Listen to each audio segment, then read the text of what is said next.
Prime Asia TV ਦੇਖ ਰਹੇ ਸਾਰੇ ਹੀ ਦਰਸ਼ਕਾਂ ਦਾ ਸਵਾਗਤ ਕਰਦੇ ਹਾਂ। ਪ੍ਰੋਗਰਾਮ ਦਾ ਨਾਮ ਹੈ prime discussion with Jatinder Pannu ਤੇ ਮੈਂ ਹਾਂ ਨਵਜੀਤ। ਅੱਜ ਦੇ ਇਸ ਪ੍ਰੋਗਰਾਮ ਵਿੱਚ ਗੱਲਬਾਤ ਕਰਾਂਗੇ ਅੰਮ੍ਰਿਤਸਰ ਵਿੱਚ PPE ਕਿੱਟਾਂ ਨੂੰ ਲੈ ਕੇ ਕੁਝ ਘਪਲਾ ਸਾਹਮਣੇ ਆਇਆ ਸੀ। ਵੈਸੇ ਤਾਂ ਚੀਜ਼ ਜਿਹੜੀ ਚੰਗੀ ਹੈ ਉਹ ਬਾਅਦ ਵਿੱਚ ਬਣਦੀ ਹੈ, ਮਾੜੀ ਚੀਜ਼ ਕਿਸੇ ਵੇਲੇ ਪਹਿਲੇ ਬਾਜ਼ਾਰ ਵਿੱਚ ਆਉਂਦੀ ਹੈ। ਘਪਲਾ ਪੂਰਾ ਕੀ ਸੀ, ਇਹਨੂੰ ਲੈ ਕੇ ਆਪਾਂ ਗੱਲਬਾਤ ਕਰਾਂਗੇ। ਦਿੱਲੀ ਦੀਆਂ ਚੋਣਾਂ ਦੀ ਵੀ ਗੱਲ ਕਰਾਂਗੇ। ਉਸ ਤੋਂ ਇਲਾਵਾ ਖਬਰਾਂ ਹੋਰ ਵੀ ਬਹੁਤ ਸਾਰੀਆਂ ਨੇ ਜੋ ਆਪਣੇ ਵੱਲ ਧਿਆਨ ਮੰਗਦੀਆਂ। ਪਰ ਸਭ ਤੋਂ ਪਹਿਲਾਂ ਸਵਾਗਤ ਕਰਦੇ ਹਾਂ ਸੀਨੀਅਰ ਪੱਤਰਕਾਰ ਜਤਿੰਦਰ ਪੰਨੂ ਜੀ ਦਾ। ਪੰਨੂ ਸਾਹਿਬ ਬਹੁਤ ਬਹੁਤ ਸਵਾਗਤ ਜੀ। ਜੀ ਸ਼ੁਕਰੀਆ। ਪੰਨੂ ਸਾਹਿਬ, ਚੀਜ਼ਾਂ ਨਕਲੀ ਪਹਿਲਾਂ ਆ ਜਾਂਦੀਆਂ, ਅਸਲੀ ਬਾਅਦ 'ਚ ਆਉਂਦੀਆਂ, ਕਿਸੇ ਵੇਲੇ ਪਹਿਲਾਂ ਹੀ ਕਹਿ ਦਿੱਤਾ ਜਾਂਦਾ। ਅੰਮ੍ਰਿਤਸਰ ਵਿੱਚ PPE ਕਿੱਟਾਂ ਦਾ ਇੱਕ ਮਾਮਲਾ ਸਾਹਮਣੇ ਆਇਆ ਸੀ। ਉਹਦੀ ਜਾਂਚ ਹੋਈ, ਪਤਾ ਲੱਗਾ ਕਿ ਸੱਚੀ ਹੀ ਮਾਲ ਨਕਲੀ ਬਣਿਆ। ਇਹਦੇ ਵਿੱਚ ਹੁਣ ਦੋਸ਼ੀ ਕੌਣ ਆ? ਨਵਜੀਤ ਜੀ, ਪਿਛਲੇ ਸਾਲ ਜਦੋਂ ਮਾਰਚ ਵਿੱਚ ਸਾਡੇ ਪ੍ਰਧਾਨ ਮੰਤਰੀ ਨੇ ਪਹਿਲੀ ਵਾਰ ਆਖਿਆ ਕਿ ਇੱਕ ਦਿਨ ਦਾ ਜਨਤਾ ਕਰਫਿਊ ਤੇ ਫਿਰ ਲਾਕਡਾਊਨ ਸ਼ੁਰੂ ਹੋਏ ਜੀ, ਉਦੋਂ ਹੀ ਅਸੀਂ ਕਿ ਜਿਹੜੇ ਡਾਕਟਰਾਂ ਨੇ ਇਸ ਬਿਮਾਰੀ, ਇਸ ਮਹਾਮਾਰੀ ਨਾਲ ਨਿਪਟਣਾ ਜੀ, ਉਹਨਾਂ ਵਾਸਤੇ PPE ਕਿੱਟਾਂ ਚਾਹੀਦੀਆਂ। PPE ਦਾ ਮਤਲਬ ਸੀ ਪਰਸਨਲ ਪ੍ਰੋਟੈਕਟਿਵ ਇਕਵਿਪਮੈਂਟ। ਉਹ ਕਿੱਟਾਂ ਸਿਰਫ ਉਹਨਾਂ ਵਾਸਤੇ ਨਹੀਂ, ਉਹਨਾਂ ਦੇ ਨਾਲ nurse, pharmacist, lab technician, ambulance driver, ਇੱਥੋਂ ਤੱਕ ਕਿ ਉਸ ਵਾਰਡ ਵਿੱਚ ਸਫਾਈ ਕਰਨ ਵਾਲਿਆਂ ਨੂੰ ਵੀ ਉਹ ਦੇਣੀਆਂ ਸਨ ਜੀ, ਔਰ ਬੜੀਆਂ ਜ਼ਰੂਰੀ ਸਨ। ਉਹਦੇ ਵਾਸਤੇ ਸਰਕਾਰਾਂ ਨੇ ਫਟਾਫਟ ਕੁਝ ਥਾਵਾਂ 'ਤੇ ਪ੍ਰਬੰਧ ਕੀਤਾ, ਕੁਝ ਥਾਵਾਂ 'ਤੇ ਨਹੀਂ ਹੋ ਸਕਿਆ। ਅੰਮ੍ਰਿਤਸਰ ਦੇ ਵਿੱਚ ਪਾਰਲੀਮੈਂਟ ਮੈਂਬਰ ਗੁਰਜੀਤ ਸਿੰਘ ਔਜਲਾ ਨੇ ਆਪਣੇ ਫੰਡ 'ਚੋਂ ਪੈਸੇ ਦਿੱਤੇ ਕਿ ਅੰਮ੍ਰਿਤਸਰ ਮੈਡੀਕਲ ਕਾਲਜ ਦੇ ਨਾਲ ਜੁੜੇ ਹਸਪਤਾਲ ਦੇ ਵਿੱਚ ਜਿਹੜੇ ਡਾਕਟਰਾਂ ਨੇ ਕੰਮ ਕਰਨਾ ਉਹਨਾਂ ਵਾਸਤੇ ਖੜੇ ਪੈਰ ਇਹ ਕਿੱਟਾਂ ਖਰੀਦੋ, ਜਿੱਥੋਂ ਵੀ ਮਿਲਦੀਆਂ ਮੰਗਾਓ। ਪੈਸੇ ਉਹਨੇ ਦੇ ਦਿੱਤੇ, 40-45 ਲੱਖ ਪਤਾ ਨਹੀਂ ਕਿੰਨੇ ਰੁਪਏ ਉਹਨੇ ਦਿੱਤੇ ਆਪਣੇ MP ਕੋਟੇ 'ਚੋਂ। MP ਲੈਡ ਜਿਹਨੂੰ ਕਹਿੰਦੇ member parliament local area development fund, ਉਹਦੇ 'ਚੋਂ ਦਿੱਤੇ ਜੀ। ਜਿੰਨੀ ਤੇਜ਼ੀ ਨਾਲ ਪੈਸੇ ਦਿੱਤੇ ਉਨੀ ਤੇਜ਼ੀ ਨਾਲ ਕਿੱਟਾਂ ਆ ਗਈਆਂ। ਜਦੋਂ ਡਾਕਟਰਾਂ ਨੇ ਪਾਉਣੀਆਂ ਸੀ ਉਹਨਾਂ ਨੇ ਭੁਆ ਕੇ ਮਾਰੀਆਂ। ਉਹਨਾਂ ਆਖਿਆ ਜੀ ਕਿੱਟਾਂ ਕੰਮ ਦੀਆਂ ਨਹੀਂ। ਫਿਰ ਉਹਨਾਂ ਦੇ ਇੰਚਾਰਜ ਡਾਕਟਰ ਨੇ ਕਾਲਜ ਦੀ ਪ੍ਰਿੰਸੀਪਲ ਨਾਲ ਗੱਲ ਕੀਤੀ। ਪ੍ਰਿੰਸੀਪਲ ਨੇ ਆਖਿਆ ਲਿਖ ਕੇ ਦੇ, ਤੇ ਉਹਨੇ ਲਿਖ ਕੇ ਦੇ ਦਿੱਤਾ ਜੀ। ਚਾਹੀਦਾ ਸੀ ਕਿ ਇਹਦੀ ਪੜਤਾਲ ਕੀਤੀ ਜਾਂਦੀ, ਦੋਸ਼ੀਆਂ ਨੂੰ ਉਸੇ ਵੇਲੇ ਸੰਘੀ ਤੋਂ ਫੜਿਆ ਜਾਂਦਾ। ਬਿਲਕੁਲ, ਕਿ ਇਹੋ ਜਿਹੀ ਮਹਾਮਾਰੀ ਦੇ ਮੌਕੇ ਵੀ ਜੋ ਕੁਝ ਤੁਸੀਂ ਕਰਦੇ ਪਏ ਹੋ, ਇਹਨੂੰ ਪੰਜਾਬੀ 'ਚ ਕਹੀਏ ਤੇ ਮੁਰਦਿਆਂ ਦੇ ਖੱਫਣ ਲਾਉਣ, ਜਾਂ ਸਿਰਫ ਖੱਫਣ ਲਾਉਣ ਦੀ ਖਾਤਰ ਜਿੰਦਾ ਲੋਕਾਂ ਨੂੰ ਮੁਰਦਾ ਬਣਾਉਣ ਦਾ ਕੰਮ ਤੁਸੀਂ ਸ਼ੁਰੂ ਕੀਤਾ ਜੀ। ਇਹ ਗੱਲ ਨਹੀਂ ਕੀਤੀ। ਰੌਲਾ ਪੈਂਦਾ ਰਿਹਾ ਕਿ ਉਹ ਦੋਸ਼ੀ ਜਿਹੜੇ ਨੇ ਉਹਨਾਂ ਦੀ ਪਿੱਠ 'ਤੇ ਕੋਈ ਵੱਡਾ ਬੰਦਾ ਹੈ। ਕਿਸੇ ਮੰਤਰੀ ਦੇ ਨਾਂ ਦੀ ਵੀ ਚਰਚਾ ਹੁੰਦੀ ਰਹੀ। ਫਿਰ ਇਹਦੀ ਪੜਤਾਲ ਸ਼ੁਰੂ ਹੋ ਗਈ ਔਰ ਜਿਹੜੇ ਡਾਕਟਰ ਨੇ ਲਿਖ ਕੇ ਦਿੱਤਾ ਸੀ ਉਹਦੀ ਉੱਥੋਂ ਟਰਾਂਸਫਰ ਕਰ ਦਿੱਤੀ ਗਈ। ਜਿਹੜੇ ਡਾਕਟਰ ਦੀ ਅਗਵਾਈ 'ਚ ਕਿੱਟਾਂ ਖਰੀਦੀਆਂ ਗਈਆਂ ਸਨ ਉਹ ਹੌਲੀ ਹੌਲੀ ਰਿਟਾਇਰ ਹੋ ਗਿਆ ਜੀ। ਜਦੋਂ ਕੋਈ ਰਿਟਾਇਰ ਹੋ ਜੇ ਫਿਰ ਆਮ ਤੌਰ 'ਤੇ ਹੁੰਦਾ ਕਿ ਘਪਲੇ ਦੇ ਉੱਤੇ ਮਿੱਟੀ ਪਾ ਦਿਓ, ਕੰਮ ਚੱਲਦਾ ਰਿਹਾ। ਪਰ ਨਾਲ ਪੜਤਾਲ ਚੱਲਦੀ ਰਹੀ। ਹੁਣ ਸਾਲ ਬਾਅਦ ਆ ਕੇ ਉਹਦੀ ਰਿਪੋਰਟ ਆਈ ਹੈ ਕਿ ਜਿਹੜੀ ਕਿੱਟ ਕੋਈ 2000 ਜਾਂ 2100 ਰੁਪਏ ਦੀ ਆਉਣੀ ਸੀ, ਬਿੱਲ ਉਹਨੇ ਦੇ ਬਣਾਏ, ਪਰ ਕਿੱਟਾਂ 800 ਵਾਲੀਆਂ ਲਿਆ ਕੇ ਪਾ ਕੇ ਤੇ ਬਾਕੀ ਪੈਸਾ ਜੇਬ 'ਚ ਪਾ ਲਿਆ ਗਿਆ। ਜੇ 2000 ਵਾਲੀ ਕਿੱਟ ਦੀ ਥਾਂ 'ਤੇ 800 ਵਾਲੀ ਲਿਆਂਦੀ ਜਾਵੇ, ਇਹਦਾ ਮਤਲਬ 40% ਖਰਚਿਆ ਤੇ 60% ਖਾਧਾ ਗਿਆ ਜੀ। ਤੈਨੂੰ ਦੂਸਰੇ ਖਿਲਾਓ। ਜੇ ਫਰਜ਼ ਕਰੋ 45 ਲੱਖ ਰੁਪਇਆ ਦਿੱਤਾ ਗਿਆ ਹੋਵੇ ਤੇ ਉਸ 45 ਲੱਖ ਦੇ ਵਿੱਚੋਂ 27 ਲੱਖ ਖਾਧਾ ਗਿਆ ਤੇ 18 ਲੱਖ ਦੀਆਂ ਕਿੱਟਾਂ ਆਈਆਂ ਨੇ। ਤੇ ਇਹ ਕੰਮ ਉਦੋਂ ਹੋਇਆ ਜਦ ਸਾਰੇ ਪੰਜਾਬ ਵਿੱਚ ਨਹੀਂ, ਸਾਰੇ ਭਾਰਤ ਵਿੱਚ ਨਹੀਂ, ਸਾਰੀ ਦੁਨੀਆ 'ਚ ਤਰਾਹ ਹੁੰਦੀ ਪਈ ਸੀ। ਬਿਲਕੁਲ। ਮਾਰਚ ਦੇ ਅੱਧ 'ਚ ਸਾਰੀਆਂ ਫਲਾਈਟਾਂ ਰੋਕ ਦਿੱਤੀਆਂ ਗਈਆਂ ਸੀ ਤੇ ਲੋਕੀ ਹੈਰਾਨ ਸੀ ਕਿ ਜਿੱਥੇ 1-1 ਲੱਖ ਜਹਾਜ਼ ਇੱਕੋ ਵਕਤ ਉੱਪਰ ਅਸਮਾਨ 'ਚ ਉੱਡਦੇ ਆ, ਉੱਥੇ ਹੁਣ ਅਸਮਾਨ ਸਾਫ਼ ਦਿਸਣ ਲੱਗ ਪਿਆ, ਕਬੂਤਰ ਉੱਡਦੇ ਆ ਜੀ। ਗੱਡੀਆਂ ਚੱਲਦੀਆਂ, ਧੂਆਂ ਰੌਲੇ ਤੇ ਘੱਟਾ ਹੁੰਦਾ ਸੀ ਤੇ ਨਾਲ ਦੇ ਪਿੰਡ ਦੇ ਚੁਬਾਰੇ ਨਹੀਂ ਸੀ ਦਿਸਦੇ। ਪਰ ਅਸਮਾਨ ਇੰਨਾ ਸਾਫ਼ ਹੋ ਗਿਆ ਸਾਰਾ ਕੁਝ ਬੰਦ ਹੋਣ ਤੋਂ ਬਾਅਦ ਕਿ ਜਲੰਧਰ 'ਚੋਂ ਹਿਮਾਲਿਆ ਪਹਾੜ ਦਿਸਦਾ ਸੀ। ਜਦੋਂ ਜ਼ਿੰਦਗੀ ਨੂੰ ਬ੍ਰੇਕਾਂ ਲੱਗ ਗਈਆਂ ਸਨ, ਲੁੱਟ ਦਾ ਮਾਲ ਖਾਣ ਵਾਲਿਆਂ ਕੋਲ, ਇਹ ਗੰਦ ਘੋਲਣ ਵਾਲਿਆਂ ਦੇ ਕੋਲ, ਉਦੋਂ ਵੀ ਬ੍ਰੇਕਾਂ ਨਹੀਂ ਪਹੁੰਚੀਆਂ, ਬ੍ਰੇਕਾਂ ਪਿੱਛੇ ਰਹਿ ਗਈਆਂ। ਜੀ ਬਿਲਕੁਲ। ਹੁਣ ਜਦੋਂ ਸਾਰਾ ਘਪਲਾ ਘੁਟਾਲਾ ਨੰਗਾ ਹੋ ਗਿਆ, ਕੋਈ ਦੋਸ਼ੀ ਇਸ ਵੇਲੇ ਨੌਕਰੀ ਕਰਦਾ ਹੋਵੇ, ਕੋਈ ਰਿਟਾਇਰ ਹੋ ਕੇ ਘਰ ਚਲਾ ਗਿਆ ਹੋਵੇ, ਉਹਨਾਂ ਸਾਰਿਆਂ ਨੂੰ ਗੁੱਟ ਤੋਂ ਫੜ ਕੇ ਲਿਆਉਣਾ ਚਾਹੀਦਾ, ਰੱਸੀ ਪਾ ਕੇ ਗਿੱਟੇ ਨੂੰ ਅਦਾਲਤ ਪਹੁੰਚਾਉਣੇ ਚਾਹੀਦੇ। ਰੱਸੀ ਜਿਹੜੀ ਆ ਉਹ ਰੱਸੀ ਵਾਣ ਦੀ ਰੱਸੀ ਨਹੀਂ, ਜੀ ਮੈਂ ਕਾਨੂੰਨ ਦੀ ਰੱਸੀ ਦੀ ਗੱਲ ਕਰਦਾ ਕਿ ਉਹ ਪਾ ਕੇ ਜੇਲ੍ਹ 'ਚ ਤਾੜਨੇ ਚਾਹੀਦੇ ਆ। ਅਤੇ ਜੇ ਉਹਨਾਂ ਦੀ ਕਿਸੇ ਨੇ ਕੋਈ ਪੁਸ਼ਤ ਪਨਾਹੀ ਕੀਤੀ ਹੈ, ਉਹ ਕੋਈ ਸਿਆਸੀ ਬੰਦਾ ਹੋਵੇ, ਕਿੱਡਾ ਵੀ ਵੱਡਾ ਹੋਵੇ, ਉਹਦਾ ਕੋਈ ਲਿਹਾਜ਼ ਨਹੀਂ ਕੀਤਾ ਜਾਣਾ ਚਾਹੀਦਾ, ਕਿਉਂਕਿ ਉਹਨੇ ਮਨੁੱਖਤਾ ਦੇ ਖਿਲਾਫ ਇੱਕ ਪਾਪ ਕੀਤਾ। ਉਸ ਪਾਪ ਦੇ ਵਿੱਚ ਕਿਸੇ ਨੂੰ ਬਖਸ਼ਿਆ ਨਹੀਂ ਜਾਣਾ ਚਾਹੀਦਾ। ਜੀ, ਕਿਉਂਕਿ ਪੰਨੂ ਸਾਹਿਬ ਮਾਮਲਾ ਬਹੁਤ ਵੱਡਾ ਹੈ। ਇੱਕ ਪਾਸੇ ਸਰਕਾਰਾਂ ਇਹ ਦਾਅਵੇ ਕਰਦੀਆਂ, ਲੋਕ ਦਾਅਵਾ ਕਰਦੇ ਆ, ਸਰਕਾਰੀ ਅਧਿਕਾਰੀ ਦਾਅਵਾ ਕਰਦੇ ਕਿ ਲੋਕਾਂ ਦੀ ਜਾਨ ਬਚਾਈ ਜਾਵੇ। ਦੂਜੇ ਪਾਸੇ ਇਸ ਤਰ੍ਹਾਂ ਦੀਆਂ ਘਟਨਾਵਾਂ ਸ਼ਰਮਸਾਰ ਕਰਦੀਆਂ ਨੇ। ਹੱਦੋਂ ਵੱਧ ਹੈ, ਕਿਉਂਕਿ ਇਹ ਇਸ ਵੇਲੇ ਜਦੋਂ ਉਹ ਘਟਨਾ ਵਾਪਰੀ ਹੈ, ਜਦੋਂ ਇਹ ਕੁਛ ਹੋਇਆ, ਜਦੋਂ ਇਹ ਕਪੜਾ ਕੀਤਾ ਗਿਆ, ਜੀ ਉਦੋਂ ਵੱਡਾ ਸਵਾਲ ਇਹ ਸੀ ਕਿ ਹਿੰਦੁਸਤਾਨ ਦੇ ਵਿੱਚ ਲੋਕਾਂ ਦੀਆਂ ਜਾਨਾਂ ਬਚਾਉਣੀਆਂ। ਉਸ ਮੌਕੇ 'ਤੇ ਵੀ ਜਿਹਨੇ ਕੀਤਾ ਬਖਸ਼ੇ ਨਹੀਂ ਜਾਣੇ ਚਾਹੀਦੇ। ਪੰਨੂ ਸਾਹਿਬ, ਦਿੱਲੀ ਵਿੱਚ ਸ਼੍ਰੀ ਗੁਰੂ ਤੇਗ ਬਹਾਦਰ ਜੀ ਦਾ ਬੁੱਤ ਸਥਾਪਿਤ ਕੀਤਾ ਜਾਵੇ ਜਾਂ ਨਾ, ਇਹਨੂੰ ਲੈ ਕੇ ਬੜੀ ਚਰਚਾ ਚੱਲ ਰਹੀ ਹੈ। ਇਹ ਕੀ ਮਾਮਲਾ? ਦਿੱਲੀ ਦੇ ਵਿੱਚ ਇੱਕ ਹਿੰਦੀ ਦੇ ਈਵਨਿੰਗ ਪੇਪਰ ਨੇ, ਸ਼ਾਮ ਨੂੰ ਛਪਣ ਵਾਲੇ ਅਖਬਾਰ ਨੇ ਪਿੱਛੇ ਜੇ ਇੱਕ ਦਿਨ ਖਬਰ ਛਾਪਤੀ ਜੀ ਕਿ ਚਾਂਦਨੀ ਚੌਕ ਦੇ ਵਿੱਚ ਜਿੱਥੇ ਫੁਹਾਰਾ ਹੈ, ਉੱਥੇ ਗੁਰੂ ਤੇਗ ਬਹਾਦਰ ਸਾਹਿਬ ਦੇ ਸ਼ਤਾਬਦੀ ਸਮਾਗਮਾਂ ਨਾਲ ਜੋੜ ਕੇ ਇੱਕ ਮੈਮੋਰੀਅਲ ਬਣਾਇਆ ਜਾਣਾ, ਜਿਹਦੇ ਵਿੱਚ 9ਵੇਂ ਗੁਰੂ ਸਾਹਿਬ ਦਾ ਬੁੱਤ ਲਾਇਆ ਜਾਵੇਗਾ। ਜੀ ਤੇ ਮਈ ਦੇ ਵਿੱਚ ਬਹੁਤੀ ਸੰਭਾਵਨਾ ਕਿ 1 ਮਈ ਨੂੰ ਪ੍ਰਧਾਨ ਮੰਤਰੀ ਨਰਿੰਦਰ ਮੋਦੀ ਸਾਹਿਬ ਉਹਦਾ ਉਦਘਾਟਨ ਕਰਨਗੇ। ਇਹ ਗੱਲ ਚਰਚਾ 'ਚ ਚੱਲ ਗਈ। ਨਾਲ ਇਹ ਵੀ ਲਿਖਿਆ ਗਿਆ ਕਿ 1 ਮਈ ਤੋਂ 15 ਮਈ ਦੇ ਵਿਚਾਲੇ ਕਿਸੇ ਵਕਤ ਉੱਥੇ ਇਸੇ ਤਰ੍ਹਾਂ ਦੇ ਇੱਕ ਹੋਰ ਜਿਹੜਾ ਕੋਈ ਮੈਮੋਰੀਅਲ ਵਗੈਰਾ ਬਣਨਾ, ਉਹਦੇ ਉਦਘਾਟਨ ਤੇ ਸੁੰਦਰੀਕਰਨ ਦਾ ਉਦਘਾਟਨ ਕਰਨ ਵਾਸਤੇ ਮੁੱਖ ਮੰਤਰੀ ਅਰਵਿੰਦ ਕੇਜਰੀਵਾਲ ਜਾਣਗੇ। ਜੀ ਸ਼ਾਮ ਤੱਕ ਤਰਤੱਲੀ ਮੱਚ ਗਈ। ਸਿੱਖ ਧਰਮ ਵਿੱਚ ਗੁਰੂ ਸਾਹਿਬ ਦੇ ਬੁੱਤ ਲਾਉਣੇ ਮਨਾ, ਬਿਲਕੁਲ ਕਿਸੇ ਦਾ ਬੁੱਤ ਨਹੀਂ ਲਿਆ ਜਾ ਸਕਦਾ। ਇੱਥੇ ਪੰਜਾਬ ਦੇ ਵਿੱਚ ਇੱਕ ਵਾਰੀ ਨਕੋਦਰ ਲਾਗੇ ਇੱਕ ਸਾਧ ਨੇ ਆਪਣੇ ਡੇਰੇ ਦੇ ਬਾਹਰ ਗੁਰੂ ਸਾਹਿਬ ਦਾ ਬੁੱਤ ਲਾ ਦਿੱਤਾ ਸੀ। ਜੀ ਸ਼ਿਕਾਇਤ ਗਈ ਅਕਾਲ ਤਖਤ ਸਾਹਿਬ ਤੱਕ, ਤੇ ਉੱਥੋਂ ਫੈਸਲਾ ਹੋਇਆ ਸੀ ਕਿ ਗੁਰੂ ਸਾਹਿਬ ਦਾ ਬੁੱਤ ਨਹੀਂ ਲਿਆ ਜਾ ਸਕਦਾ।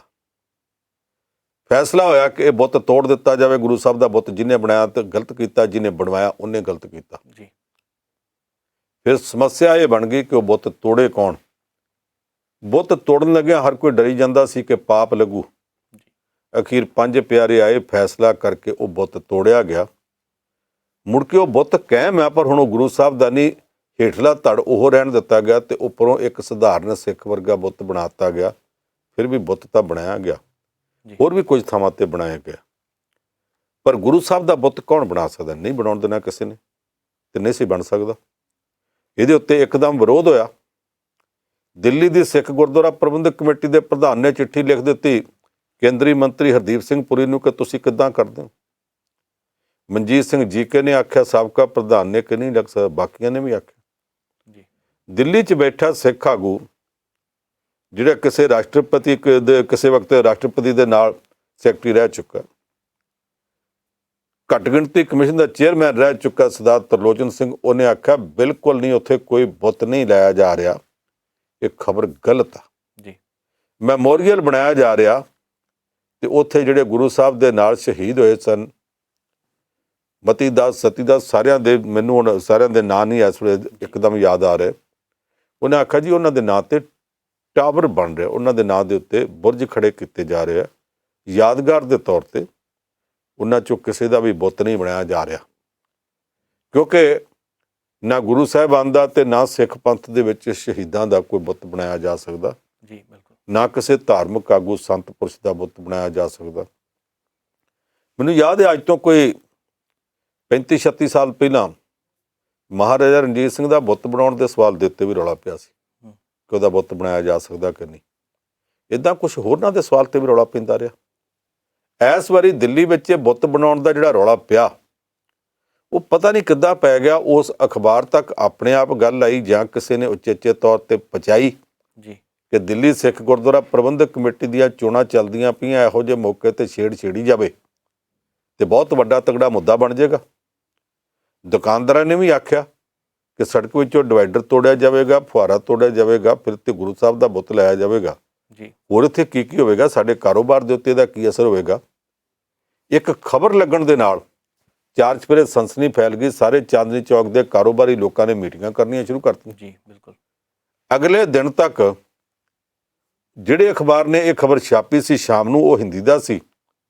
ਉਸੇ ਅਖਬਾਰ ਦੇ ਅੰਗਰੇਜ਼ੀ ਐਡੀਸ਼ਨ ਨੇ ਅਗਲੇ ਦਿਨ ਸਵੇਰੇ ਇਹ ਖਬਰ ਛਾਪ ਦਿੱਤੀ ਕਿ ਉਹ ਖਬਰ ਠੀਕ ਨਹੀਂ ਗਈ, ਨੌਵੇਂ ਗੁਰੂ ਸਾਹਿਬ ਦਾ ਬੁੱਤ ਨਹੀਂ ਲਾਇਆ ਜਾ ਰਿਹਾ।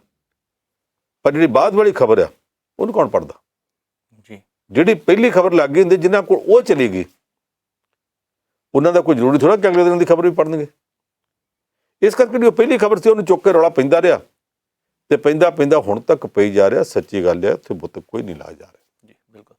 ਦਿੱਲੀ ਗੁਰਦੁਆਰਾ ਕਮੇਟੀ ਦੀਆਂ ਤੁਸੀਂ ਚੋਣਾਂ ਦੀ ਗੱਲ ਕੀਤੀ, ਉਹ ਵੀ ਗੱਲ ਨਾਲ ਹੀ ਕਰ ਲੈਂਦੇ ਆ। ਉਮੀਦਵਾਰਾਂ ਨੇ ਚੋਣ ਸਮੱਗਰੀ ਛਾਪੀ ਹੈ, ਉਹ ਹਿੰਦੀ ਦੇ ਵਿੱਚ ਆ ਬਹੁਤ ਸਾਰੀ। ਚਲੋ ਭਾਸ਼ਾ ਕੋਈ ਵੀ ਹੋ ਸਕਦੀ, ਪਰ ਪੰਨੂ ਸਾਹਿਬ ਪੰਜਾਬੀ ਨੂੰ ਕਾਹਤੋਂ ਉੱਥੇ ਪਿੱਛੇ ਰੱਖਿਆ ਜਾ ਰਿਹਾ ਹੈ? ਦੇਖੋ, ਇੱਕ ਮੈਂ ਦੱਸਾਂ, ਵਿਦੇਸ਼ਾਂ ਵਿੱਚ ਸਾਡੇ ਲੋਕ ਗੁਰਦੁਆਰਾ ਕਮੇਟੀਆਂ ਦੀਆਂ ਚੋਣਾਂ ਕਰਾਉਂਦੇ ਜੀ।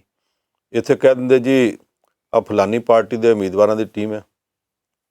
ਉੱਥੇ ਆਮ ਤੌਰ 'ਤੇ ਕਹਿੰਦੇ ਜੀ ਫਲਾਣੇ ਗਰੁੱਪ ਦੀ ਇਹ ਸਲੇਟ ਹੈ। ਉਹ ਸਲੇਟ 'ਚ 20, 25, 30 ਜਿੰਨੇ ਵੀ ਉਮੀਦਵਾਰ ਹੋਣ, ਆਪੋ ਆਪਣੀਆਂ ਸਲੇਟਾਂ ਉਹ ਪੇਸ਼ ਕਰਦੇ ਨੇ। ਉਹਨਾਂ ਦੇ ਕੋਲ ਜਿਹੜੇ ਸਿੱਖ ਵੋਟਰ ਨੇ ਜੀ, ਉਹ ਵੀ ਨੇ ਜਿਹੜੇ ਇੱਥੋਂ ਪੰਜਾਬ ਦੇ ਵਿੱਚੋਂ ਬੋੜਾਂ ਤੇ ਟਾਹਲੀਆਂ ਥੱਲੇ ਭੁੰਜੇ ਬੈਠ ਕੇ ਪੜ੍ਹ ਕੇ ਗਿਆ ਤੇ ਊੜਾ ਆੜਾ ਪੜ੍ਹਿਆ, ਫੱਟੀ ਤੇ ਲਿਖਦੇ ਸੀ। ਸ਼ਾਮ ਨੂੰ ਫੱਟੀ ਜਿਹੜੀ ਆ ਧੋ ਕੇ ਅਗਲੇ ਦਿਨ ਉੱਤੇ ਗਾਚ ਨਹੀਂ ਮਲ ਕੇ ਤੇ ਉਹਨੂੰ ਲਿਖਣ ਵਾਲੀ ਬਣਾਉਂਦੇ ਸੀ ਜੀ। ਉਹਨਾਂ ਨੂੰ ਗੁਰਮੁਖੀ ਆਉਂਦੀ ਆ। ਜਿਹੜੀ ਨਵੀਂ ਪੀੜ੍ਹੀ ਆ ਉਹਨਾਂ ਨੂੰ ਗੁਰਮੁਖੀ ਵੀ ਨਹੀਂ ਆਉਂਦੀ, ਉਹਨਾਂ ਨੂੰ ਪੰਜਾਬੀ ਵੀ ਅੱਧ ਪਚੱਧੀ ਆਉਂਦੀ ਆ, ਪਰ ਸਿੱਖ ਤਾਂ ਉਹ ਹੈਗੇ ਨੇ ਜੀ। ਵੋਟਾਂ ਉਹਨਾਂ ਦੀਆਂ ਵੀ ਹੈਗੀਆਂ। ਜੇ ਹੈਗੀਆਂ ਨੇ ਤੇ ਉਹ ਸਿੱਖ ਉੱਥੇ ਫਿਰ ਉਹਨਾਂ ਨੂੰ ਗੱਲ ਤੱਕ ਕਿੱਦਾਂ ਪਹੁੰਚਾਈ ਜਾਵੇ? ਉੱਥੇ ਉਹ ਪ੍ਰਚਾਰ ਗੁਰਦੁਆਰਾ ਕਮੇਟੀ ਦੀਆਂ ਚੋਣਾਂ ਦਾ ਵੀ ਆਮ ਤੌਰ 'ਤੇ ਅੰਗਰੇਜ਼ੀ ਭਾਸ਼ਾ ਵਿੱਚ ਵੀ ਕੀਤਾ ਜਾਂਦਾ ਜੀ। ਹੁਣ ਇੱਥੇ ਪੰਜਾਬ ਵਿੱਚ ਪੰਜਾਬੀ ਬਹੁਤ ਜ਼ਰੂਰੀ ਹੈ। ਜਦੋਂ ਤੁਸੀਂ ਪੰਜਾਬ ਤੋਂ ਬਾਹਰ ਜਾਂਦੇ ਆ, ਤੁਹਾਨੂੰ ਉੜੀਸਾ ਦੇ ਵਿੱਚ, ਤੁਹਾਨੂੰ ਕਰਨਾਟਕ ਵਿੱਚ ਇਹੋ ਜਿਹੇ ਸਿੱਖ ਮਿਲ ਜਾਣਗੇ ਜਿਹੜੇ ਨਾ ਪੰਜਾਬੀ ਬੋਲ ਸਕਦੇ ਆ, ਬੋਲਦੇ ਤੇ ਟੁੱਟੀ ਫੁੱਟੀ, ਨਾ ਪੰਜਾਬੀ ਪੜ੍ਹ ਸਕਦੇ। ਉਹਨਾਂ ਨਾਲ ਉੜੀਸਾ ਵਿੱਚ ਉੜੀਆ, ਕਰਨਾਟਕ ਵਿੱਚ ਕੰਨੜ, ਤਾਮਿਲਨਾਡੂ 'ਚ ਤਾਮਿਲ, ਕੇਰਲਾ 'ਚ ਮਲਿਆਲਮ, ਆਂਧਰਾ ਪ੍ਰਦੇਸ਼ ਤੇ ਤੇਲੰਗਾਨਾ 'ਚ ਤੇਲਗੂ, ਇਹ ਸਾਰੀਆਂ ਭਾਸ਼ਾਵਾਂ ਦੇ ਵਿੱਚ ਲਿਖ ਕੇ ਗੱਲ ਜਦੋਂ ਕਰਨੀ ਪਊ ਤੇ ਉੱਥੋਂ ਦੀ ਬੋਲੀ ਵਰਤਣੀ ਪੈਣੀ ਜੀ। ਦਿੱਲੀ ਦੇ ਸਿੱਖਾਂ 'ਚ ਬਹੁਤ ਵੱਡੀ ਗਿਣਤੀ ਹੈ ਜਿਹੜੇ ਪੰਜਾਬੀ ਪੜ੍ਹ ਸਕਦੇ ਆ, ਬੋਲ ਸਕਦੇ ਆ ਜੀ, ਪਰ ਉਹ ਪੜ੍ਹ ਨਹੀਂ ਸਕਦੇ, ਕਿਉਂਕਿ ਬਚਪਨ ਤੋਂ ਲੈ ਕੇ ਜਾਂ ਹਿੰਦੀ ਮੀਡੀਅਮ ਸਕੂਲਾਂ 'ਚ ਪੜ੍ਹੇ ਜਾਂ ਅੰਗਰੇਜ਼ੀ ਮੀਡੀਅਮ ਸਕੂਲਾਂ 'ਚ ਪੜ੍ਹੇ ਆ। ਉਹਨਾਂ ਤੱਕ ਆਪਣੀ ਗੱਲ ਪਹੁੰਚਾਉਣ ਵਾਸਤੇ ਦਿੱਲੀ ਦੀ ਸਿੱਖ ਰਾਜਨੀਤੀ ਜਿਹੜੀ ਹੈ, ਇਹਦੇ ਧੁਰੰਤਰ ਇਹ ਸਾਰੇ ਆਪਣਾ ਪ੍ਰਚਾਰ ਇਸ ਵੇਲੇ ਹਿੰਦੀ ਵਿੱਚ ਵੀ ਕਰਦੇ ਪਏ। ਜਿਹੜੇ ਲੋਕ ਪੰਜਾਬ ਵਿੱਚ ਕਹਿੰਦੇ ਆ ਊੜਾ ਤੇ ਜੂੜਾ ਦੋ ਬਚਾ ਲਓ ਤੇ ਸਿੱਖੀ ਬਚੇਗੀ, ਜੀ, ਦਿੱਲੀ ਵਿੱਚ ਜਾ ਕੇ ਉਹ ਵੀ ਜਦੋਂ ਗੱਲ ਕਰਦੇ ਆ ਤੇ ਉਹਨਾਂ ਨੂੰ ਕਈ ਵਾਰੀ ਸਿੱਖਾਂ ਨਾਲ ਗੱਲ ਕਰਨ ਲੱਗਿਆ ਹਿੰਦੀ 'ਚ ਕਰਨੀ ਪੈਂਦੀ ਹੈ, ਕਿਉਂਕਿ ਉੱਥੋਂ ਦੇ ਸਾਰੇ ਸਿੱਖ ਪੰਜਾਬੀ ਨਹੀਂ ਸਮਝਦੇ। ਮੈਂ ਇਹੋ ਜਿਹੇ ਸਿੱਖਾਂ ਨੂੰ ਜਾਣਦਾ ਜਿਹੜੇ ਦਿੱਲੀ ਵਿੱਚ ਨੇ, ਜਰਾ ਕਿ ਗੱਲ ਕਰੋ ਤੇ ਉਹ ਕਹਿੰਦੇ ਆ ਤੁਹਾਡਾ ਲਫ਼ਜ਼ ਸਮਝ ਨਹੀਂ ਆਇਆ, ਉਹਨਾਂ ਨੂੰ ਉਸ ਪੰਜਾਬੀ ਦਾ ਪਤਾ ਹੀ ਨਹੀਂ। ਇੱਥੇ ਸਾਡੇ ਜਲੰਧਰ ਦੇ ਵਿੱਚ ਹੁਣ ਤਾਂ ਅਖਬਾਰਾਂ 'ਚ ਛਪਣ ਲੱਗ ਪਿਆ, ਉਹਨਾਂ ਦੀ ਧੀਆਂ ਜਾਂਦੀ ਹਨ, ਉਹਨਾਂ ਦੀ ਧੀਆਂ ਜਾਂਦੀ ਹਨ, ਜਦ ਕਿ ਚਾਹੀਦਾ ਉਹਨਾਂ ਦੀਆਂ ਧੀਆਂ ਜਾਂਦੀਆਂ ਹਨ ਜੀ, ਕਿਉਂਕਿ ਉਹ ਹਿੰਦੀ ਤੋਂ ਕਰਦੇ ਆ ਤੇ ਜੋ ਕੁਝ ਹਿੰਦੀ 'ਚ ਉਸੇ ਕਰੀ ਜਾ ਰਹੇ ਨੇ। ਉਸੇ ਤਰ੍ਹਾਂ ਉੱਥੇ ਦਿੱਲੀ ਵਿੱਚ ਵੀ ਫਰਕ ਹੈਗਾ। ਹੁਣ ਦਿੱਲੀ ਵਿੱਚ ਬਹੁਤ ਸਾਰੇ ਸਿੱਖਾਂ ਦੀ ਇਹ ਰਾਏ ਆ ਕਿ ਪੁਰਾਣਾ ਸਿੱਖ ਇਤਿਹਾਸ, ਸਿੱਖ ਲਿਟਰੇਚਰ, ਧਾਰਮਿਕ ਲਿਟਰੇਚਰ ਨੂੰ ਪੜ੍ਹਨ ਵਾਸਤੇ ਅਗਲੀ ਪੀੜ੍ਹੀ ਨੂੰ ਪੰਜਾਬੀ ਸਿੱਖਣੀ ਚਾਹੀਦੀ ਹੈ। ਪਰ ਸਿਖਾਉਣੀ ਕਿਹਨੇ? ਸਾਡੇ ਗੁਰਦੁਆਰਿਆਂ ਦੀਆਂ ਚੋਣਾਂ ਲੜਦੇ ਆ, ਇਹਨਾਂ ਦੇ ਵਿੱਚੋਂ 90% ਉਹ ਲੀਡਰ ਆ ਜਿਨ੍ਹਾਂ ਦੀ ਗੁਰੂ ਵੱਲ ਪਿੱਠ ਆ ਤੇ ਗੋਲਕਾਂ ਵੱਲ ਮੂੰਹ ਆ, ਸਿਰਫ ਨੋਟ ਗਿਣਨੇ ਜਾਣਦੇ ਆ, ਨੋਟ ਖੱਟਣੇ ਜਾਣਦੇ ਆ ਜੀ। ਬਹੁਤ ਸਾਰੇ ਸੱਜਣ ਇਹੋ ਜਿਹੇ ਆ ਜਿਨ੍ਹਾਂ ਨੇ ਗੁਰਦੁਆਰੇ ਦੀਆਂ ਚੌਧਰਾਂ 'ਚੋਂ ਇਹ ਕੁਝ ਕਮਾਇਆ ਕਿ ਆਪਣੇ ਕੋਲ ਬੇਸ਼ੁਮਾਰ ਦੌਲਤਾਂ ਹੁੰਦਿਆਂ ਵੀ ਆਪਣੇ ਘਰ ਦੇ ਕੰਮਾਂ ਵਾਸਤੇ ਗੁਰਦੁਆਰੇ ਦੀ ਗੱਡੀ ਵਰਤਦੇ ਆ, ਗੁਰਦੁਆਰੇ ਦੀ ਕਾਰ ਵਰਤਦੇ ਆ। ਘਰ ਵਾਲੀ ਨੇ ਵੀ ਸ਼ਾਪਿੰਗ ਕਰਨ ਜਾਣਾ ਹੋਵੇ, ਬੱਚਿਆਂ ਨੇ ਪਿਕਨਿਕ ਦੇ ਉੱਤੇ ਆਪਣੇ ਦੋਸਤਾਂ ਨੂੰ ਲੈ ਕੇ ਜਾਣਾ ਹੋਵੇ ਤੇ ਗੁਰਦੁਆਰਾ ਕਮੇਟੀ ਦੀਆਂ ਗੱਡੀਆਂ ਚੱਲਦੀਆਂ ਨੇ। ਉਹਨਾਂ ਨੂੰ ਪੰਜਾਬੀ ਨਾਲ ਕੀ ਵਾਸਤਾ?